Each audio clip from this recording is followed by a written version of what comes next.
Hello, everybody, and welcome to NGNG podcast number 184. We're your hosts, Daeron and Phil. Today is Thursday, October 31st, and this is 2019. And do you know why that's a big deal, Phil? I think What happened October 31st? We stopped loving children and we started this podcast. Started handing out raisins for Halloween candy. Don't you hate What the is going raisins? on? Yeah, man. Happy Halloween. Are you excited? Happy Halloween. Mean, it's 5:13 here. We're gonna be starting getting like trick-or-treaters rolling in, like literally. I think doorbell. yeah, like granted, I'm upstairs, so By the way, cheers. You know. Oh yeah. Cheers. What do you got? What do you? You know, Alaska. I got my Representing Tetris. Alaska. I got my this is probably still my favorite mug she got me. Is it? Yeah, she got me at like it's been a hot minute. Well, speaking of a hot minute, dude, it's been freaking 8 years that we've been doing this Right. podcast. That's what today is. We've mentioned this before. I have no idea what we were thinking on starting the podcast on Halloween night. I don't know. I don't know why we did it that night 8 years ago, but we did. And here we are. Well, to be fair, I mean, how old is your daughter? Because it was before you had your daughter. Right? Yeah, it was. So, yeah, it was. Well, let's see. Or she was like just born. How she old was is your just daughter? born. She's turning 9 in December. Okay, So she was just born. I mean, she would. Yeah, so, you know. I don't know what it was. I don't know. It seemed like a good night, I guess. I can't even. I mean, I don't even remember. I don't know that first night. So Happy anniversary, dude. happy birthday. Anniversary. Well, I mean, Well, birthday. Birthday. Yeah. Like, This podcast. is this was a relationship or is this like a birth of some? I don't. kind of both. Happy birth-anniversary. Yeah. Something like that. It's happy birthday to NGNG. Happy anniversary to us. But before we really get rolling, I'd like to say thank you to all the support out there throughout the years, 8 years. And of course, if you'd like to help support us, well, that's brought to you by you guys. Literally our Twitch subs, our patrons. If you'd like to support the podcast, consider becoming a Twitch sub today or one of our patrons. Of course, all you got to do is click that button up top if you're watching on Twitch. And if you are one of our YouTube viewers and or SoundCloud, make sure to check out the description down below. But man, okay, so There's two things I'm noticing visually right away from watching our podcast. That is, number one, your face is naked, dude. I don't know if you're aware of that. It's I think it's against Twitch TOS, but I don't know. How did it feel shaving it off? Fine, actually. I actually, it didn't bother me. Like I will. I shaved last night, and my wife was like, "Oh, you lost a few pounds." It did make me look a little bit chubby in the face, like having the chops. Oh, did you feel that way? She did. I think that's what her point was. And beard adds 20 pounds. Right. I don't think it adds, just because it was just here to the sides. I don't know what it was doing, but it made me, I don't know, it made me self-conscious, Daeron. That's Did it? I don't know. Were you running harder? Just get rid of that extra No, weight? I actually, it didn't bother me. And I will say I did get a few looks when we were driving up to like Virginia last weekend for the race. You're our people, or what kind of looks? I don't know. Like, when's the last time you saw someone with mutton chops? Like out in the wild? That's a good question, right? I can't say that I have. So it's been a long time. The thing in my head was, if you see someone like that, and they're, like, what are you're not supposed to you're saying judge. people were judging book by its cover. Yeah, like I know you're not supposed to do by it, its cover. But yeah. So you were feeling it? You were feeling discriminated against?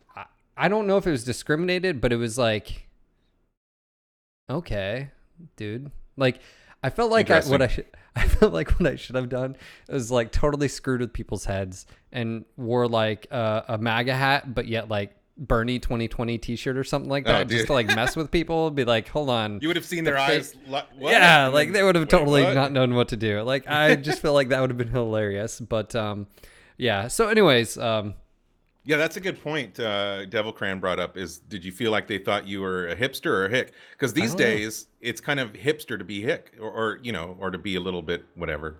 Is it? I don't know, man. I don't know what hipster Who are is. you? You're old nowadays.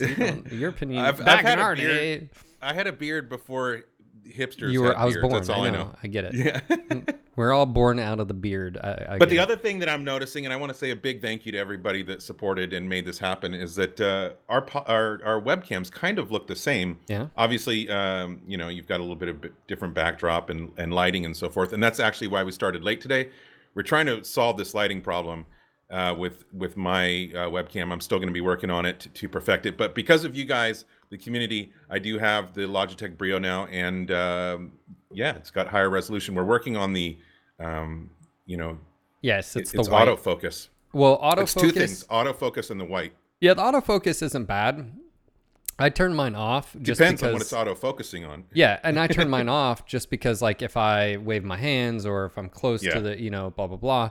But also too is your lighting. I have sort of anyways, I have a light right here, so I'm getting light on my face, but also what you're looking at on screen. So like right now we're looking at a Google Doc. If I move away from that, I just Watch what happens when I look at the Google Doc. I know. Well, bam. Yeah. So that's too much. What do you have in front of your computer? What's in front? I think the light, you have a light in front of you, don't you? Like above me, yeah. Yeah, but it's in front of you. So I think what's happening is it's cast right there. Yeah, it's hitting like where you're half your nose. Yeah. Which, to be fair, is enough nose. and then the rest. You don't want full nose right now. So I think so we'll work on that. We'll work on it, guys. But I just want to say totally a huge thank you to everybody that supported and made that happen. You guys rock, and I'm back with the webcam. Also, I'm in Rudolph in training. Hey now, it's true though. Also, I have been sick, and I'm on NyQuil right now. So that's my excuse for anything. Yeah, if you say anything funny, you're drugged. I'm feeling very in court. I feel very fishbowly right now. NyQuil does weird shit. Well, to me, dude, but, like I was just listening. Like, if you take Sudafed and stuff, I mean that. I was just listening to like a Joe Rogan podcast, and they were saying, and actually, again, I think we mentioned this when you were sick last time. You get sick very often. Well, Sudafed has like it's like the same thing as like either heroin or meth. Like it's like one of the ingredients is like heroin, basically. Like you can take a bunch of Sudafed and get really fucked up.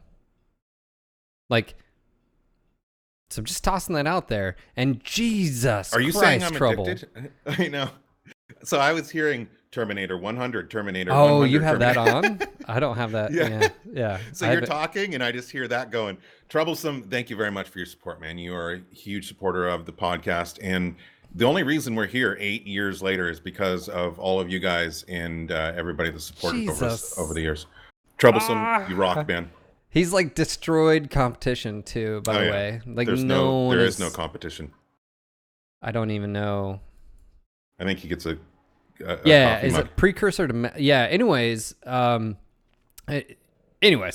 story short, we all know that Daeron's I'm addicted high right now on Sudafed, cough syrup. Look, dude, school just started again. It's been in for 3 weeks or something like that, maybe more. It's been more, but anyway, point is, little kids, they're disease factory, and that's another reason not to have them, right? I'm doing my best, but we had parent-teacher conferences. There was little kids all around me. I couldn't get them off. They were just the school hallways are swarming with them. I tried to hide, but anyway, I got sick again. I'm getting over it though. I'm towards the tail end.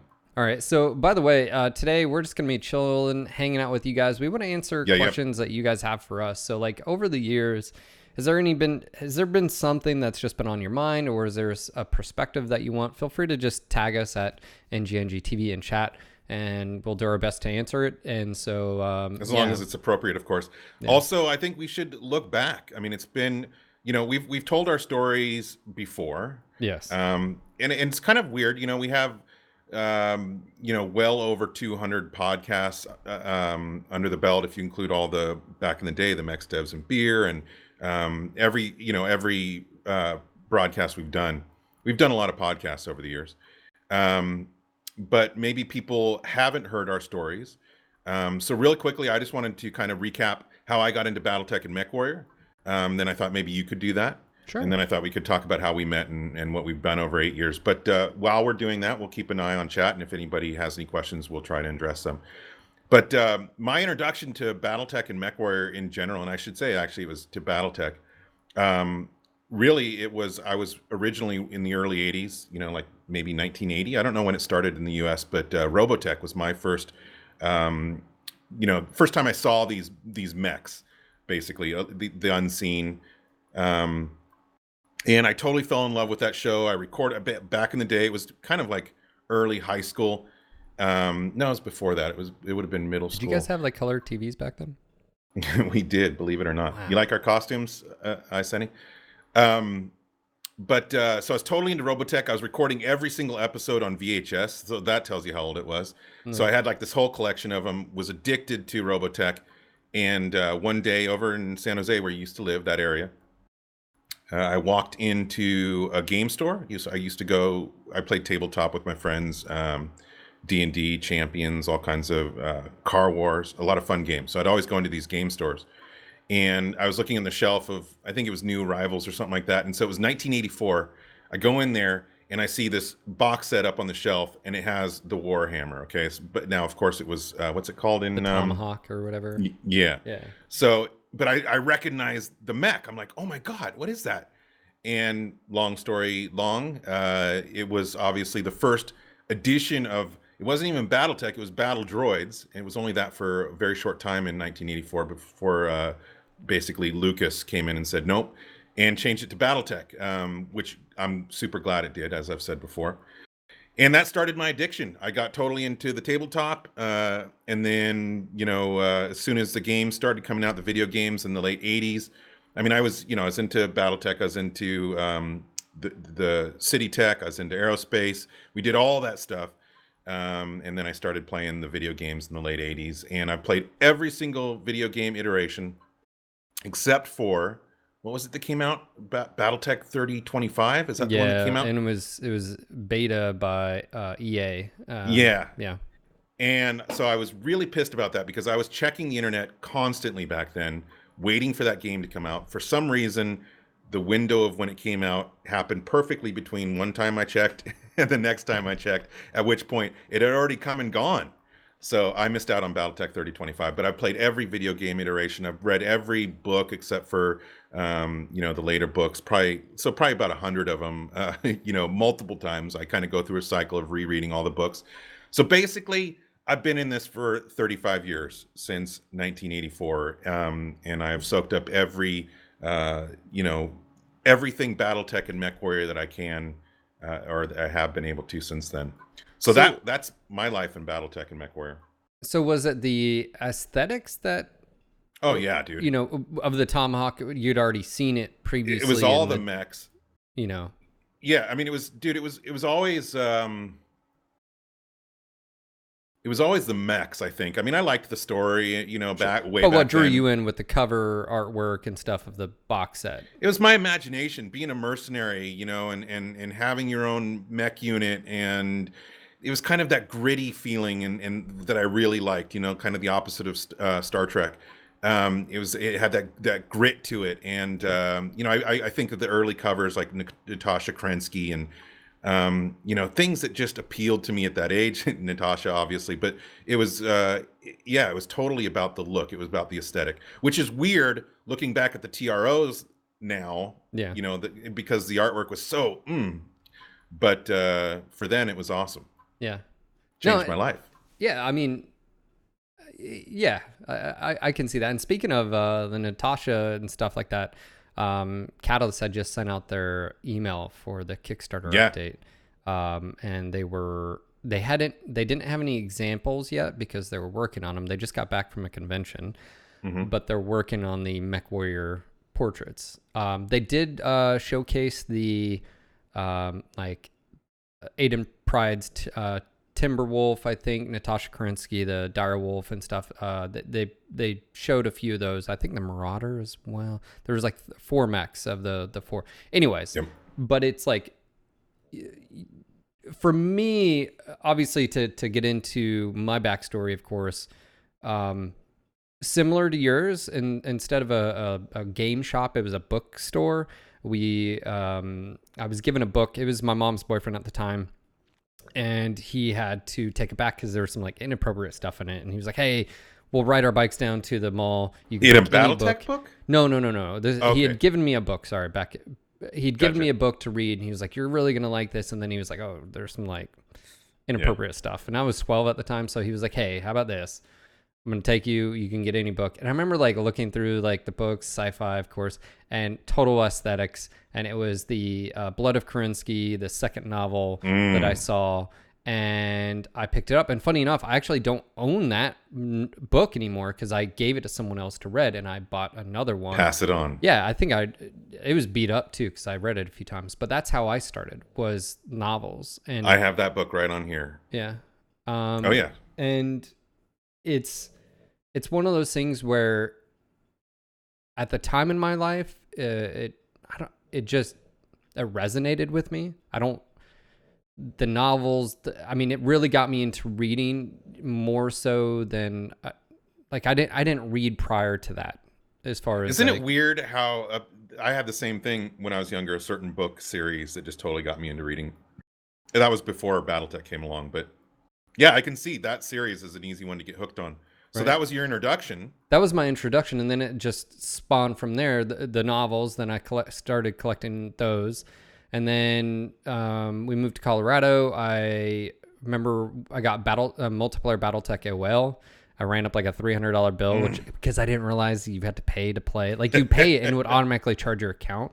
So my mom got like this she was like, "I'm not paying this." You know, I was so addicted to that. And game. I was like, "I have no idea what it's from, Mom." Like, ah. Yeah. And then at least it wasn't porn. Well, mech right, porn, yeah, no. And then I had saved up money, and I remember in like the chat thing, they're like, "Oh, you know, what MechWarrior game are you playing any?" And I'm like, "Oh, well, I'm playing BattleTech." They're like, "No, are you playing it?"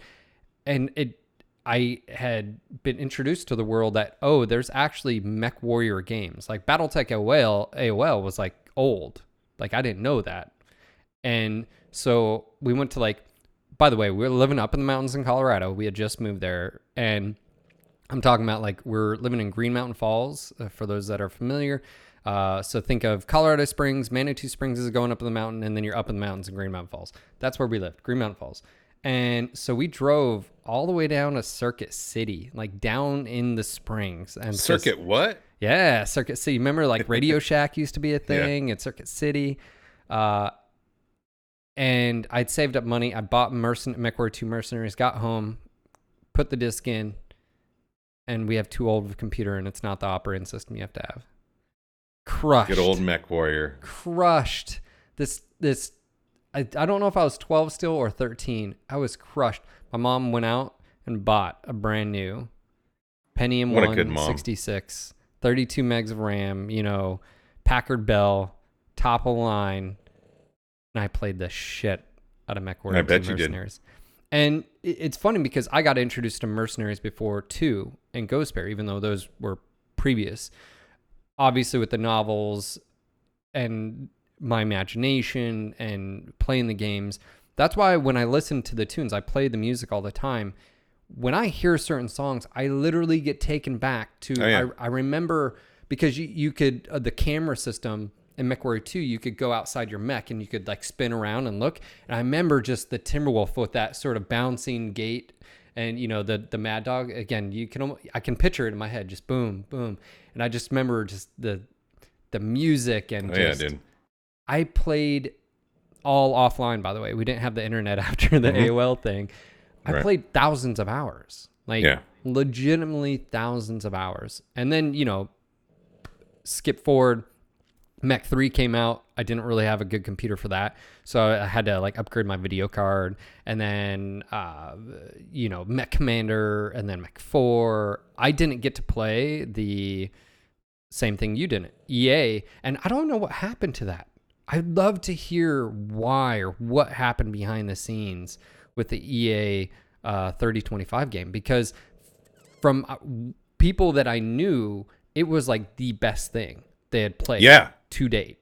Yeah, the people I remember reading on the internet, people that were playing it loved it, but it was totally just like the rug was yanked out from under them Yeah, when they dropped it. I don't know. And I so feel like I remember the reason, but or at least I knew the reason back then. I don't remember now though. I don't know. I don't know. Yeah. But that was back. Yeah, I don't know. I don't know how EA like. Yeah, I have no idea. Like EA, they had to get a license from Microsoft. I have no idea. They just dropped it. And I remember looking at screenshots of that game and going, holy shit, look at the technology jump from Mech 2 to that, because it looked stunning. And then now fast forward and you have MWO and then you have Mech 5 now. And it's one of those like nostalgia sort of waves just hit me. And I'm like, how far graphics and fidelity has come, let alone just being a battletech MechWarrior fan. And for sure, man. Yeah, and I got into the tabletop. I got into the card game. Obviously, for a lot of people, they can see the cards there. I still got a ton. Actually, I have more than that. Those are just the ones that are in the little plastic envelopes, right. Sealed thing, card protectors. I've got all the novels. I have every single one. I've even got, I think, the majority of the Dark Age, even though I haven't read all of them. Side note here, another book series that I got into in high school, the Redwall series. Have you ever? Not familiar. You're not familiar? Mm-mm. You would probably really like it. It's basically like it's a fantasy setting of, hey, Sergeant Hardrock, thank you for the 20-month resub, sir. Much appreciated. Thanks, welcome back. Redwall series, it's like instead of humans, it's like anthropomorphic. They use mice, badgers, rats, snakes, and each sort of type of animal generally has like a caste system, if you will. Like badgers are known to be the kings and the queens, and rats are devious and dangerous sort of thing. Anyways, it's a really good, but it's not fluffy fairy tale all the time. It's like dark too. It's like there's murder and sounds there's good. Deceit. Anyways, it's like your daughter actually might like them. Actually, she'd probably love them. Once she, anyways.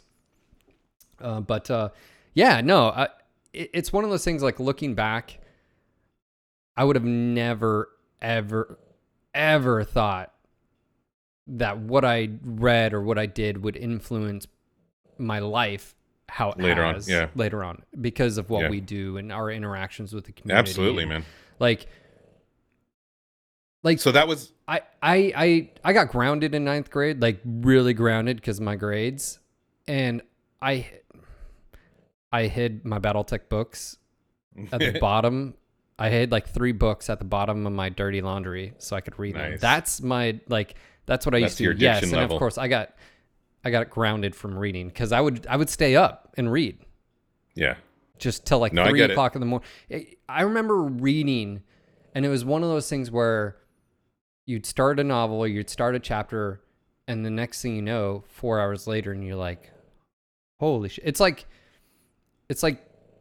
those games experiences. Like I get that with like City Skylines where I'll start it up 8 hours later. I'm like, Jesus, I really need to like drink some water, use the bathroom, get off here, walk around.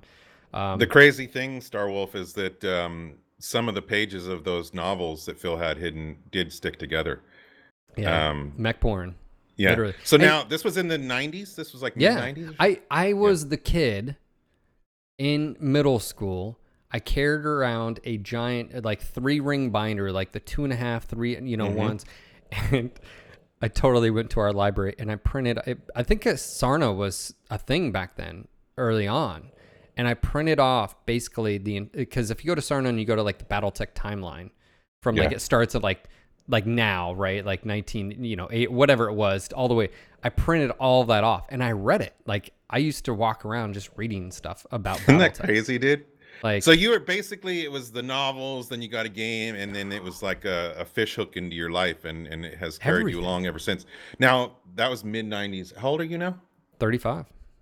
So, dude, that just made me feel super old when you said that. I've been into BattleTech for as long as you've been alive. Yes, exactly. And when I was 12, that was my introduction, and it's been like with me nonstop. And that was probably dark times, if you will, the dark age for me at least Yeah. was when Mech 4 stopped and we didn't have anything. Like That was a long time. I still had, and when I went in the Marines, like I played Mech 4 all the way up into that. So 2002, when I got out, I tried playing it and I just couldn't. I just couldn't enjoy it as much as I did. And so fast forward, how me and you met. I was playing Eve like ridiculously throughout college, and in 2009, when we saw, for those that don't know, for MWO, back before MWO even existed, the idea was, at the time, Piranha Games was looking for a publisher to create the next Mech 5. That's what they were, wanting That was to their do. original goal before, Right. or their original intention before MWO. So they were looking for a publisher, and so they created. If you go back to that original sort of trailer, they created, and at the time we didn't know this. They created these three second. That's all we had. 3-second clips. Teasers. And me and you had met because of MechWarrior Living Legends. Well, I guess we were both coming out of EVE Online, even though we didn't know each other in EVE Yes. Online. I quit EVE Online in 2008. Yeah. And we were playing then it Living was- Legends, yeah. Although this is our 8-year anniversary for the NGNG podcast, we actually met and created NGNG, the community, 10 years ago. So we've been doing stuff together for 10 years. And that began with meeting each other in Living Legends. Yeah. And how that started was I ran across the mod because you had, at the time when we first started playing, it was you had to have Crisis. Crisis came out and crushed computers. I remember that too. That was I remember the meme was but can it run Crisis? Sort of Yeah. thing. And so we were playing Living Legends. I got involved with the alpha testing. I got involved with 3D modeling. Me and you were playing in Wolves in Exile, and we were doing competitive tournaments and stuff, having a blast, doing all kinds of stuff. And me, you, Alec, Greg, we were all just hanging out. And I remember losing my goddamn mind because we saw this little 3-second clip. And like I said, in 2009, there hadn't been any news, no game. No one knew. Living Legends was the closest thing we have to a new experience. And in 2009, they released these 3-second clips, and we all wondered because you couldn't really see. It was like from the viewpoint of a parking deck, right? Like you were inside a parking deck looking out, and it was this machine. We didn't know, this mech of something walking by. Right, that's all we got. It was like every single day or every they release one. Well, here's the kicker: someone had paused the video and noticed the Davian sunburst in the background, and as soon as that knowledge hit, I remember talking to you. We were like, "Holy shit! What does this mean? What is it? What is this going on? Is this a new mech? This has to be a new MechWarrior game. This is BattleTech." So of course that's how. In all honesty, that's how the podcast started, because I did a few podcasts with Greg via Eve, because he had the podcast, and I was like, hey, let's just start. That is Gizmo snoring in the background. That is something right I've there. complained about for many many years. I'll move here, but yeah. So let me just move her really quick. So all right. that way you don't have to hear. Yep.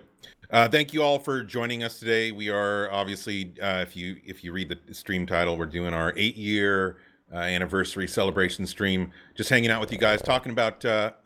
Whoa, Jesus, dude. Anyway, wow. Talking about how we got into BattleTech and MechWarrior, and then also how we met each other and started the NGNG podcast. Yeah, seriously. I mean, that's more snoring than I do, man. That's in bed. And by the way, that's light snoring. That's that's what we do. That's crazy. But Okay. and so we started that the podcast because of that video, and I mean we were I remember multiple reasons why we started it. One was because we felt like that the BattleTech and MechWarrior communities in general were very broken apart, Yes. fractured, and there was all these pockets of MechWarrior BattleTech fans around doing, but it was all for very specific reasons, like they're playing this game, or they're, some people were doing like tabletop online, and there was all these different fractured communities of MechWarrior and BattleTech. We were trying to bring people together, and that was the whole point of launching the NGNG TeamSpeak server and the community, and then the podcast. Yeah, we felt like, oh, hey, what's this thing coming out? We have something to talk about. But I think originally we did talk about Living Legends, and then we moved into MechWarrior. I mean, sheesh, man, like going back and listening to those, like obviously audio quality wise, it was very lacking, but experience and everything. They were 3 hours long minimum. Like it was pretty crazy, dude. And it was us. Total speculation, because we didn't know this is what we want out of a game, and this is what we were thinking, and just the level of speculation. Fandom. It was fandom, imagination. Like, dude, the world was our oyster for BattleTech and MechWarrior, and I remember we would often talk about what our dream would be of what MechWarrior Online was going to be or whatever. We wanted like basically BattleTech world. But we wanted a lot of things. It was all across the board. And we just didn't know. And then that trailer dropped in 2009, and it was like, oh shit! Like, to finish that tangent, the 2009 trailer. Obviously, that never happened back then. MechWarrior 5 did not happen back then, and the reason why is because distributors at the time didn't want to. Basically, PC games weren't popular. They wanted console games, and Russ didn't want to do a console game. I don't think it was just PC games. I think the reality of it is it's a niche audience platform. No, they had the ability to go forward with it if they did console only. Sure, but what I'm saying is interest niche, and then on top of that, PC, right? And obviously 2009, I think things were improving, but I feel like that's why we hadn't seen anything for so long, was because in 2002, the Xbox, and all that. And look at the success that like Halo had.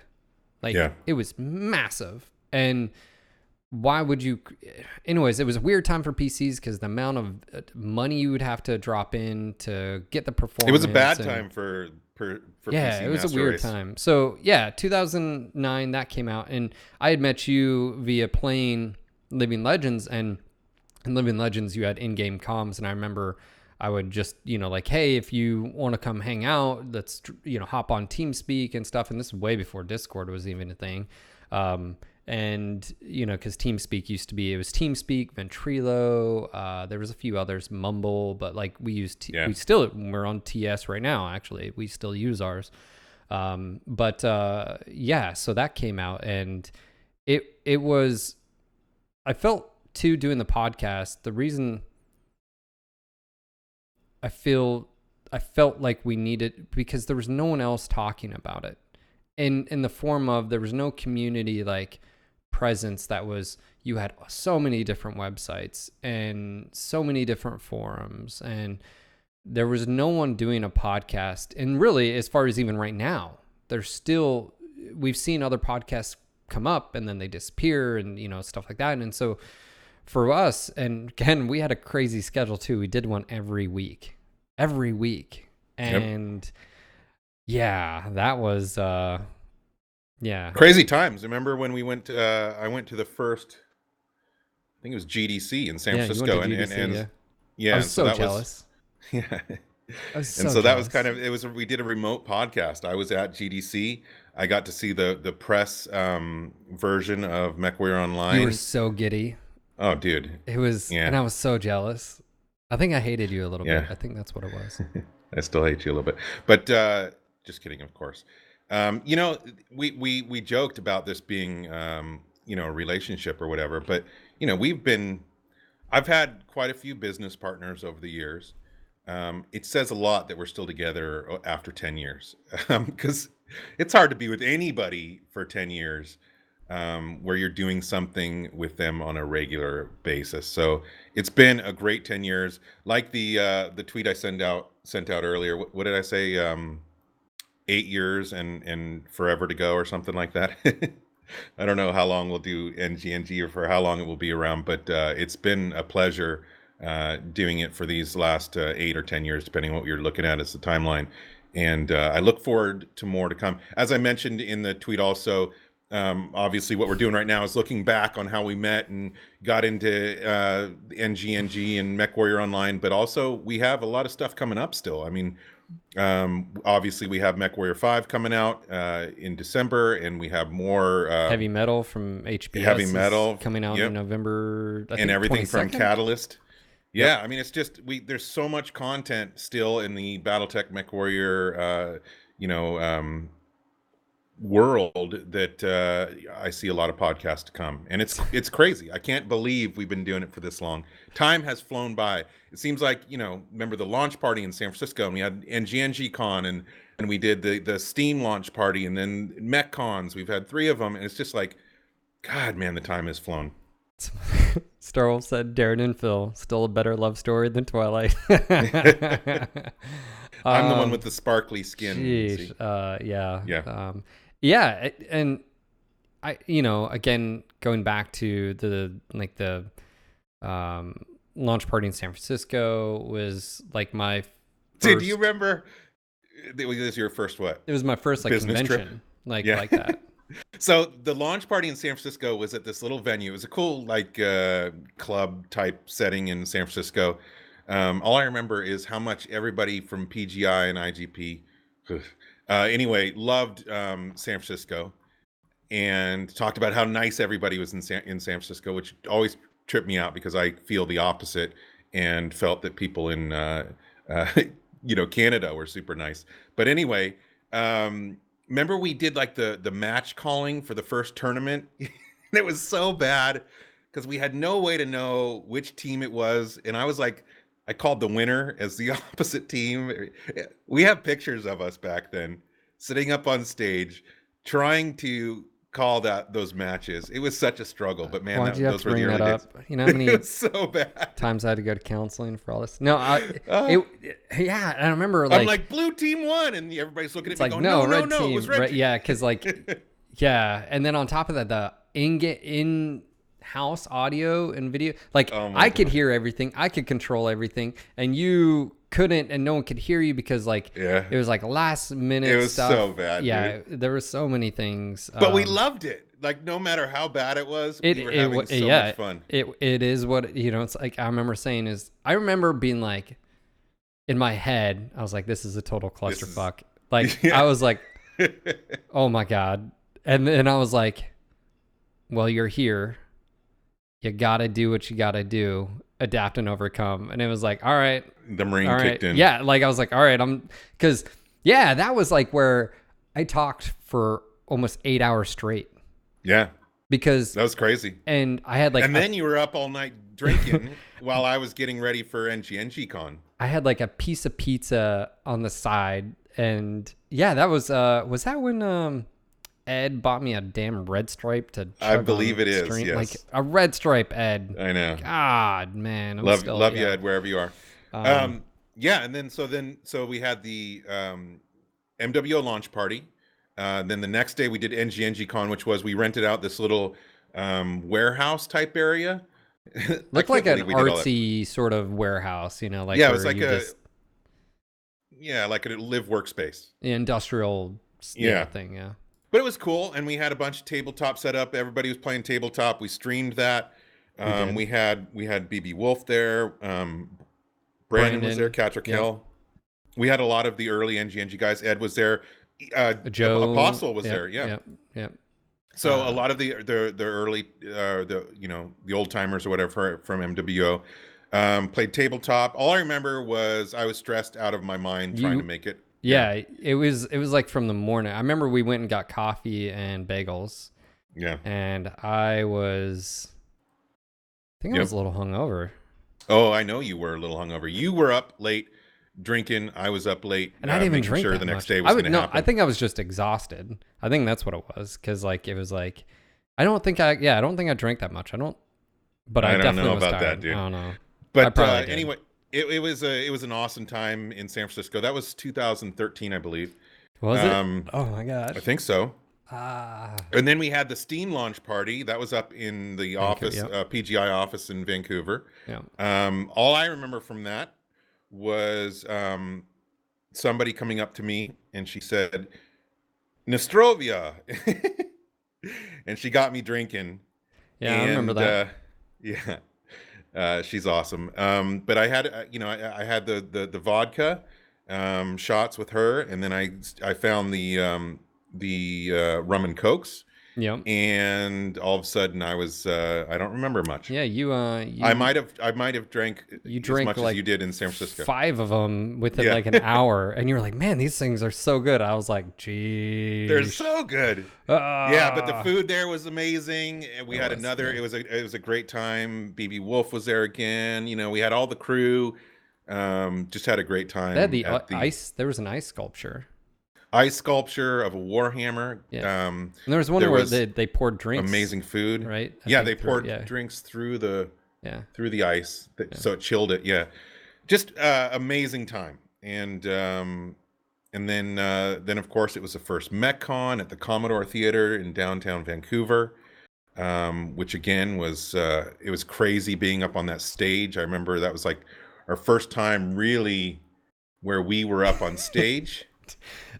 Darren's backstage. We're about to go like live. He's about to go out there, and he's like, "I'm so fucking nervous. I need a shot." And I'm like, "You need it right now. Like right now is a." And that began right a now. tradition. And he literally went and got like a double 2 shot, shots. like a double Yeah. shot. I just like boom, Tequila. boom, and he was like, "All right, I'm ready to go." I was like, "All right, rock good to star, go. like you got to do what you got to do." And then Yeah. this the last year we're about to go live, and he's like, "I haven't had my shots." Like having my shots. So we're running over to the VIP section, and he's like, 2 shots. And I'm just like, all right, you got to do what you got to do. What can I say, man? The show was like delayed by like 10 seconds because Daeron needed to get his liquor in. Yeah. That's right. But it's been just so much amazing experiences. And what I wanted to ask you is, looking back over all these years that we've been doing this, 8 years, what are like just maybe 1 or 2 highlights? What have been the things that really have made an impression on you that you won't forget? Basically that. It's hard to pinpoint like a moment. I think early on as well, and of course me and you have evolved because of our being behind the scenes, but I think early on not being behind the scenes and being just a total fanboy as far as like when an announcement or anything came out, we got it first time. And I feel like that again, that 2009 trailer, I remember just like I remember losing my shit, right? And because keep going, I can hear you. We hadn't seen anything, we hadn't heard anything. We were all concerned about the IP just sort of disappearing and never being seen after Mech 4.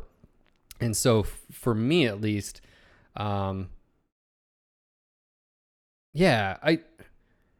think another point in time when we went to the Steam launch party, my wife was there, and she knew what I did, but she didn't know.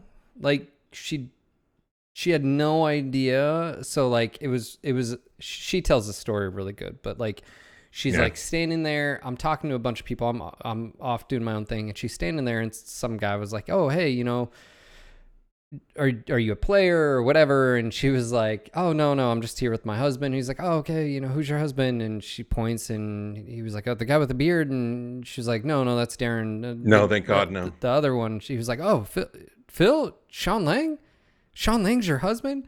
And he like had a like moment of like geek out, but she had no idea. Like it was weird, and I remember it's a weird thing for people. Yes, and she didn't understand, and that was her first time, and then she realized like the entire environment, and I remember that just being a really cool experience because she got to sort of interact and see what I do and what we do, and yeah, so That was your a rock star moment for you. it was yeah, maybe not a rock star, but just like a realization for her, which was a cool Right. experience. Like, oh, okay, like you, And gave you some credibility with your wife. well, yeah, but also too is like one thing we've always strived to be is like that positive influence, right? That Yep. whether I'm sitting here talking to you on the podcast or whether you meet me in real life, like, and Or just our daily streaming of the game. yeah, and having Yeah. people, like appreciate that in that, and then you see that in real life and how they approach you. Like, you mean a lot to someone because of whatever X reason. Like you could have helped them through a rough time, or Yep. they come home and they just really enjoyed your content, or because of your because of your attitude and positivity, which we've seen, like it influences people and rubs off on other people. And so her seeing like how many people had that experience, and it was a really cool thing. So Right on. that sticks out to me, like, because and it, it wasn't this big tournament. She didn't see me up there on the stage or anything like that, but it was just like because the Steam launch party was very small scale, was very intimate, as far as like there wasn't a ton of people. I mean, there was still like 100 cool. people, but it wasn't 1,000 people. Wasn't huge. Yeah. Yep. Hey, Mark Nicholson. There's PGI Mark Nicholson. He has somewhat of a similar story as to us, as far as being a fan before being involved. But I think the thing that sticks, there's quite a few things that stick out to me. For sure, it's the events and meeting people in the community and making friends that we've had for 5, 6, 7, 8 years. But I think the thing that sticks out to me the most, actually, Mark brought it up too. It was one of his. Was the whole Sarah's Jenner thing, having children. That whole situation was extremely difficult for me and emotional. And now I'm just saying that as an outsider. I can't even imagine what it was like. Yeah. We talked to her dad, and it was an intense moment. But seeing the community come together and raise well over $100,000 to go to cancer research was huge. And to me, that's, I've mentioned it on stage at MechCon before, how the MechWarrior and battletech community is my favorite community in the world, as far as, especially as far as video games and stuff like that. But just in general, it's an extremely giving community. And over the years, we've seen a lot of, charity drives and fundraisers, and this community just comes together. It's a very solid community. And so, to me, that was huge. And obviously for the importance of that whole situation and Sarah and all that. But also I remember as that got momentum, it actually, the commercial I made for Sarah's Jenner, which was just a YouTube video, but I said something like, I did like this was before we even had like spectator cam or anything like that. And so I just made the best I could of a video of Sarah's Jenner. And I said something like, Sarah's Jenner, available now in MechWarrior Online, something like that, some kind of little trailer for it or whatever, to sell more of them and raise more money. And somebody pointed out that it made it onto Canadian TV. And so I got to see actually my commercial I made being played on Canadian TV, and heard my voice. And that was kind of the first time where something big like that happened. Obviously not anywhere near as important as what the cause was for itself, but just the whole Sarah's Jenner thing has always been super important to me and significant. But there's been a million things. It's been 8 years. I don't there's know all how kinds you, of stuff that stick up. I don't know how you feel, but sometimes it feels sort of surreal.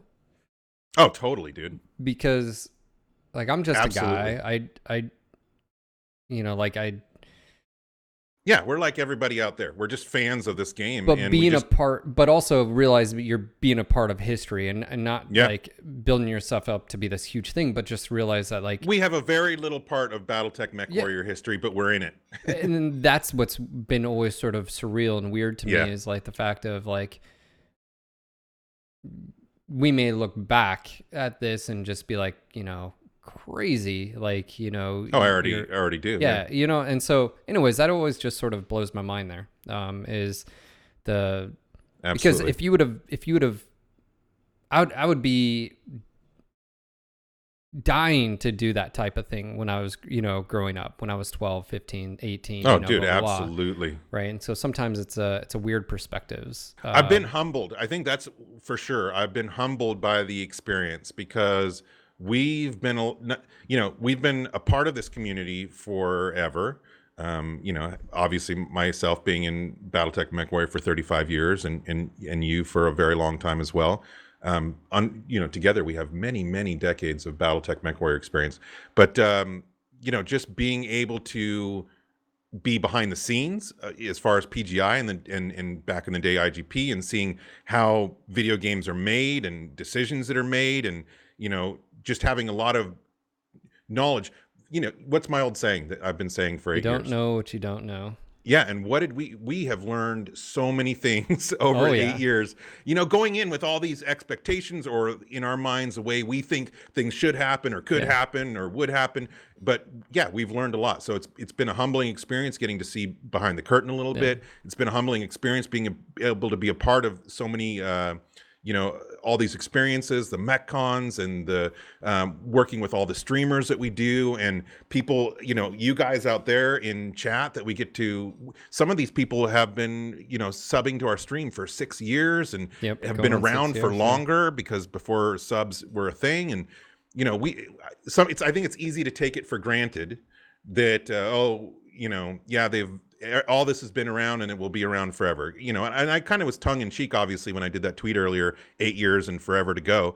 I have no idea how long we're going to be around, but man, it's been, and so sometimes I think we can take it for granted. Sure. But it's been hugely humbling, and I'm super appreciative for these 8 years that we have had. However long it goes, this will always be a big part of our lives, and that's awesome. And I think with that too is go back to that time when, there was Mech 4, the expansions came and gone, and then it was just dead, right? And so, like, again, I understand too where, you say something like, enjoy it while you can, because you don't know how long it's going to be. And as well, that's also why I'm looking so forward to Mech 5 and what comes out of it. And I know I hype and I speak about mods, and I know some people get upset because they think like I'm sort of brushing aside the fact of like the responsibility of a developer to come out with a good product. I'm not saying that. What I'm saying is I've realized that looking at other titles and IPs out there that have had huge influences of mods, what it does to the game and IP and for the fandom. And like I've wanted another Mech Commander game. I've wanted one so bad. That I had been trying to get my hands on the source code for Mech Commander 1. Like I was so close, and that door was shut in front of me. I don't know if I ever mentioned this, by the way. So obviously Mech Commander 2 source code is out there. You can still download it. You can still find it, but it's a mess. Let's just put it that way. I had reached out to one of the original developers on Mech Commander, and this is before I knew Mitch and all those guys. This is before HBS was even on. This was years and years ago, and I'd reached out to him on LinkedIn, and he replied. Not only did he reply, he was like, "Yeah, I'm pretty sure we can find that, and blah blah blah. I don't think it'd be a problem." Door was shut because he got promoted in Microsoft to a bigger position and just like moved on. And bummer. Stopped. And like no more. And I was just like, I was that close to getting just the original source files for Mech Commander 1, not 2, by the way. I'm talking about original. But the ability to experience novellas in a 2D. Well, now we're kind of moving into the future, right? Is that what you're getting into? The potential modding MechWarrior 5? Well, it's just the future right now. We've got HBS coming out with content. It makes sense. I mean, we're getting mechs that we've always wanted, with the Unseen now being out there and there being no legality issues with it. So we're seeing mechs that, of course, are, awesome. We've got this turn-based tactical game. I wouldn't be surprised if because the game is now, I wouldn't be surprised if we see, because we already have clans and like if in BattleTech via mods, right? Now that they said there's going to be native mod support, to me, it's opening the door to years and years of content and gameplay and experiences that we can all enjoy. And now we've got new tabletop coming. We have new artwork coming. And I feel like that's another big thing is like, I know aesthetics isn't everything, but you have to be realistic. If you're on the outside and you saw these old miniatures, they're fugly, especially when you compare them to like Warhammer 40K and the other tabletop games, Dungeons and Dragons, stuff like that. The new 3D, the new models just look amazing. The new designs, and actually some of them, like the Gargoyle and Executioner, I actually like them, I think, a little bit more than the MWO ones. Like, I think it's the cockpit area, especially in the Executioner and the Gargoyle, that I like. So it's one of those where you've got an updated design, and then also too is look at like what HBS did with the Mech Warrior art, right? It's bringing the new, as far as like actual Mech Warriors, like walking through the hall. Remember that, all those things are putting in perspective some of those things. And I'm sure we're going to get Mech 5 stuff as well. We'll see concept art and stuff after the fact and blah, blah, blah.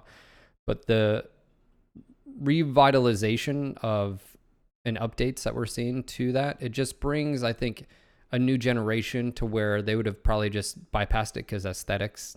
Like, if we talked. Go ahead. I was going to say, you see some of the TRO artwork, you see some of that. If someone's not really invested and they see that stuff compared to other stuff that's modern and updated, they're just going to be like, oh, that's.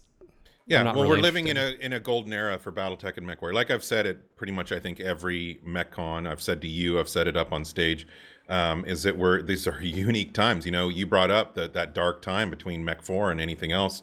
And that's why I keep bringing it up to everybody. Appreciate what we have right now. Like you said, we have MechWarrior Online, we have MechWarrior 5 coming out, we have BattleTech and its updates, we have, and I'm talking Harebrained Schemes, and we have BattleTech with Catalyst Game Labs. All of this stuff is in full production. There was a time when there was nothing new coming out. We've got new novels coming out. We've got it is a golden era for if you're a BattleTech and MechWarrior fan. And, well, I don't want to get too much into this because we do want to remain positive, but some people out there have said, oh, because of their anger of MWO not going the direction they want, they wish that, PGI would lose the license and then it would go to somebody else.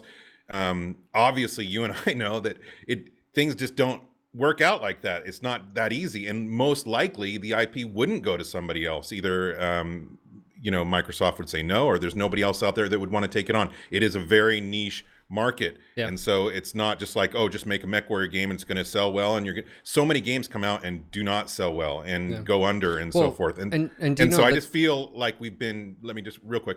I feel like we've been super lucky. Definitely. And that luck is continuing. And it's not luck, it's hard work from people like PGI, Mark Nicholson here, and everybody else that we go into that studio and we know how much passion goes into the stuff that they're working on.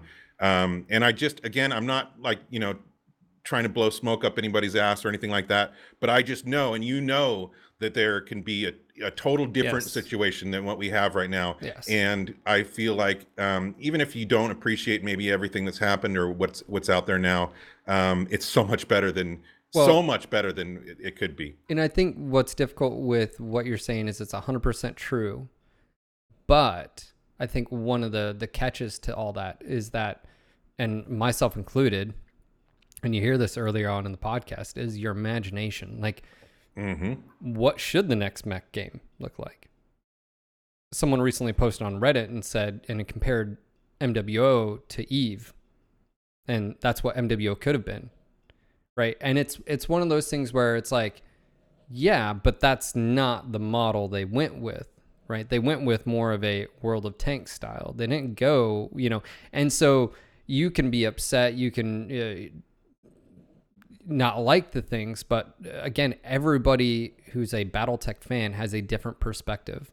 Absolutely. And, have we desire. not learned that? Yeah, and even you could myself. take 50 Mech Warrior fans and they all want 50 different things. Like if you would have said, hey, would you rather have a turn-based game or like a turn-based BattleTech game or a mech commander? I would have said mech commander. I don't care about You would have said it without a doubt. But there's a lot of people out there. Right. Me being do you know why I like turn-based? Because maybe it's because I'm older, but whatever. I'm under too much pressure. You need time to, make decisions. At least a pause if it's going to be mech commander. But it's I think one of the things that I've always appreciated that Mitch has said from Harebrained Schemes is with success, all things are possible. Yep. And that's kind of my feeling for everything BattleTech and Mech Warrior. I want to see Catalyst succeed. I want to see Harebrained succeed. And I, of course, want to see PGI succeed. And it's just 2019 right now. Who knows what could happen next year or the year after that. Anything is possible. What is 5 years? What is another 8 years something look more, like? More along the lines of EVE Online. We could see a new mech commander. We could see all kinds of things. With success, all things are possible. I totally believe in that.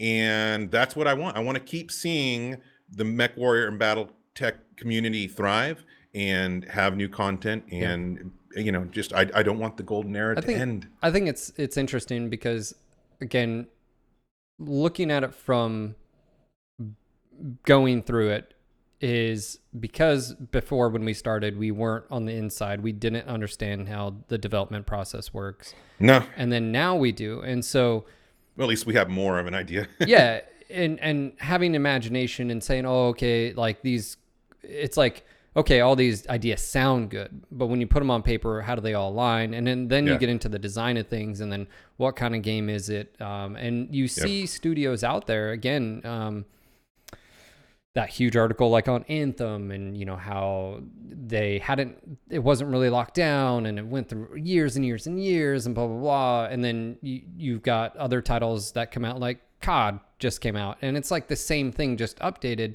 but it's something that they know it works and blah, blah, blah. And I think, Kaguru, you're right too, is when you talk about big studios and small studios as well. I mean, when in the grand scheme of things, all three companies that we just talked about with PGI, HPS, and Catalyst are tiny small companies, comparatively, especially when you're talking about from like a game developer. All right. And so it's one of those, I think sometimes realism, like the realism aspect of and realistic aspect of is what are they capable of as far as in this time frame. And I think so many of people out there, including myself, prior had no idea the level of how much time it takes to create something and do that in an engine, whether it's programming and this or that and blah, blah, blah. And that's what's really cool about like the mod scene too, is because what that does for the fans is it says, hey, everything's done. 99.9% of the work is done. Here's all the tools. Go forth and create. Have at it. And then this is sort of where I'm so excited for Mech 5 too, is just because that allows PGI to basically focus on DLC. And then from a mod standpoint, is there something or are there things that the mod team needs access to that they don't have access to, or do they need tools that potentially can be implemented via PGI? Or is there something that's going to be created via the community and PGI is like, hey, that's a really freaking cool thing. We're going to also include that as far as in the downloadable stuff. I know my small team, we're just waiting for, I don't know if we're going to be able to do anything as far as when the demo comes out. But I know they're going to be going through files and seeing if they can already sort of pull stuff out. Obviously I know that it's going to be limited and I know the tools aren't going to be there at the very beginning, but I'm looking forward to seeing if we can pull off the Mech Commander stuff. And yeah, you know, and again, when it comes to like tabletop, one of the things I was just talking to someone was, because actually Trouble in chat was asking like, hey, have you ever thought about doing something similar to like Death from Above, or maybe instead of physical, you know, use Megamech and stuff. And I was just we talk about it, guys. We talk about it. Well, one of the things I was going through is in my mind, because I'm going through like the logisticals aspect of it. Like, okay, what equipment do I need? What would it look like? Where would the cameras be? Would it be in that room? If you saw the studio that Death from Above used, and literally in the camera equipment and everything, dude, like it was a huge production. We're talking about two dudes in separate rooms across the country from each other, you know, with a couple webcams. I don't know how we would do it. I would love to do a tabletop thing. And they were, you know, I was like, well, you could potentially use Megamech. That would work. But I was like, but Megamech I was like, you know, I'm surprised no one, and I don't know why, but I see where you're going with this. Maybe someone creates a 3D version of Megamech, and not like where you see all the bells and whistles we've been of talking firing about and that stuff since day one. but just where aesthetically, like on the board, and it can literally look like a mini, just standing 100% still or whatever, just like this, and just in a 3D environment. Dude, that would be amazing. I'm just surprised. No, anyways, maybe someone. So all you modders out there, if you're listening, you know, yeah, I mean, dude, Megamech, we didn't even talk about that. Megamech's awesome. If any of you have not played it, it's basically an online version of the tabletop. But it's very old, and I mean, it was around when we started, and we played it back then. I would love if someone out there is listening, and you are a Megamech aficionado, you're a guru, you know about the Megamech campaign, and you know how to run things. Maybe you're a game master or something. Daeron and I would be very up to talking to you, because we could make that part of our night. Because when we did back in the day when we played with Boo and stuff, and he was the game master, I like that what we were doing. It was role play, but it wasn't Dungeons and Dragons.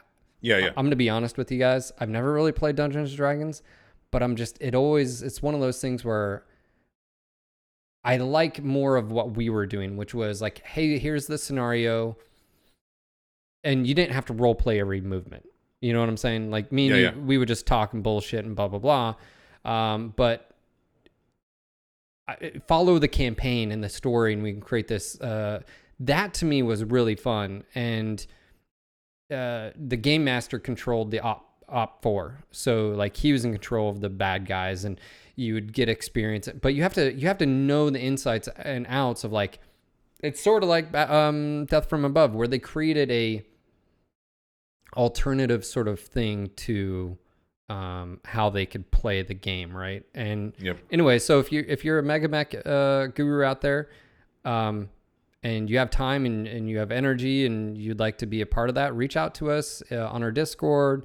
Of course, you can send us an email at seanlang@NoGutsNoGalaxy.net or bombadil@NoGutsNoGalaxy.net, because we'd be down for that. I think that could be something we could do, because that would add another night, you know, or day that we could do something like that. Certainly. And well, I'll extend that. So first of all, anybody out there that's interested or has the ability to do something like that, or wants to, we could potentially we could sponsor, we could do, I don't know. Let's talk about it. Also, if there's anybody out there that thinks that they have a solution for us to actually play the actual tabletop, that would work. I don't think, I've gone through, I don't think that would work. Well, let's see if there's anybody out there that has any ideas. But yeah, man, I mean, I think there's a lot of potential for what's coming. I'm very much looking forward to it. As I said earlier, this community is amazing, so I expect amazing things from them. We've done a lot of, side projects over the years. We released actually 3 NGNG albums way back in the day. We had Volume 1, 2, and 3. Yeah. We released web comics. Yeah. The animations with Plexi. He did the work on those. We just hosted them. I've always wanted someone to take up the bandwagon on that one. Well, of course, dude. But I think, there's a lot of potential for new, exciting content out there with what's coming around the corner. We do kind of need to wrap things up, but I What? do want to. I know. Well, I've got I've got a 8-year-old girl that wants to go trick or treating. But in with MW, we didn't really talk about what's going on right now with the games, and we probably won't get into that today. But of course, if you are playing MWO, make sure you're checking out the trick or treat sales and spooky Halloween bundle and the loot bags, etc. It's a good time to be just getting a lot of free stuff in MWO. Of course, MechWarrior 5, we've got the beta coming next month. We've got Heavy Metal from Harebrained Schemes coming. Continued updates from Catalyst. Sure. A lot of exciting stuff going on. What were you gonna say? No, I was gonna say yeah, and obviously we will let you guys know any news or updates. They haven't sure. announced another AMA for Mech 5, but Russ did mention He did mention he wanted to do like at least a mod modding, where right? he may not be able to answer everything, but I think I'm excited for that one. Obviously, we're both excited for the modding. I think the kicker with that is real quick is that when we were there and my understanding is pretty much everything's going to be open. I think the only thing that I think at the time, and maybe this has changed, and I may be speaking out of my ass here, but as far as modding is concerned, I think the only things that really will be not available is stuff that influences stability of the client. And there was one other thing. It was like stability, it had to do with stability and make sure that the client wouldn't crash. Other than that, I think they were very open to, if it hadn't already been open, like mechs, by the way, you're going to be able to make your own mechs. Like that's already known. If you're on the Mech 5 Discord in the modding section, Brian Ekman showed stuff a while ago. So if you're concerned with that, vehicles, you're going to be able, like the level of customization that you're going to be able to do. Dude, I'm just everything's there. But I guess my point being is like what we don't know is like how far down the rabbit's hole that means. Yeah. But that being said, I'm pretty sure from a mod standpoint, that means that, let's just say I have an idea, but that idea means access to something that maybe, let's just say something is off limits or blocked or whatever. Unless it affects stability, as far as I'm aware, I think there'll be open to getting that access to the modding community. And I think because the mod, and it, obviously has been pitched forever, and Russ's, his last AMA literally was like, oh yeah, that's going to be some of the modders do and stuff like that. So everything is going to be open, I think. And from my understanding, UI was built everything is modular, so you can go in there and edit and do whatever you want. So yep. I know there was concerns. I know some people were like, yeah, I'll see it when I believe it. Totally get that aspect, but I think you'll be pleasantly surprised. So I'm excited for him to do a mod one. I've wanted one this entire time, but it is what it is. Amen. All right. So let's go ahead and wrap this up, guys. Just want to say thank you again for an amazing 8 years. Daeron, it's a pleasure working with you every Happy day. Anniversary, dude. Yeah, man. It's absolutely crazy. Been a pleasure. 8 years and forever to go. And all of you guys out there, again, thank you for being with us for, a lot of you for 8 years and many of you for 5, 6, 7 years. And to everybody that's new to the community, welcome. And you're in the best community there is, hands down. Thank you guys for all the support. And of course, if you enjoyed this podcast, please considering subscribing. Thank you guys in chat. Mark, get back to work. You got stuff to do, sir. All of you guys in chat, thank you so much. Obviously, we're going to be rolling into November and then December. I know some people have been just so supportive over the years, positivity. And I just want to say thank you again for keeping that community positivity flowing and just being absolutely awesome, man. When I say I love you guys, I mean it. And I would not have been able to do this for any other franchise or IP or for any other community. You can't fake this kind of stuff for this long. I would lose my soul. Thankfully, I absolutely love this franchise. I love everything BattleTech and MechWarrior, and I love this community. And I just, I try not to take it for granted. You guys have just made it an awesome time. All right, guys. Just want to say thank you again. Don't forget, if you'd like to help support this podcast, support It's brought to you by you, the viewer, the listener. If you'd like to help support this podcast, consider supporting us in a variety of ways. You can sub to our channel up there in that corner. Just click that sub button. We got awesome emotes. You can become one of our patrons. $1, $5, however much. It's up to you. Check that out as well. Link is in the description for those that are listening.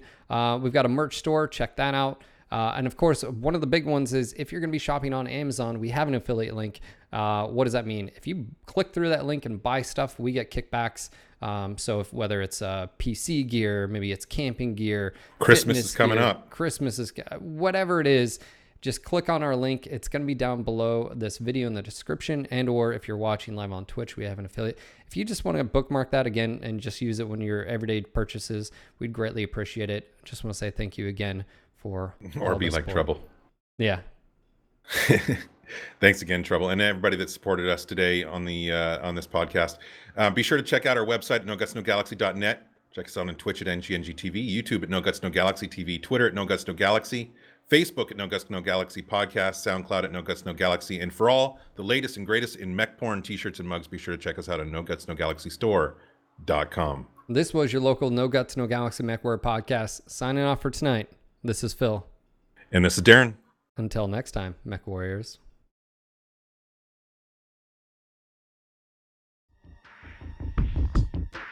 Eight flipping years. Jesus. I'm getting old, man. What does that make you? You are. Ancient. Young at heart. Are you going to be like on Ancient Aliens as like an artifact? I'm not going to spoil.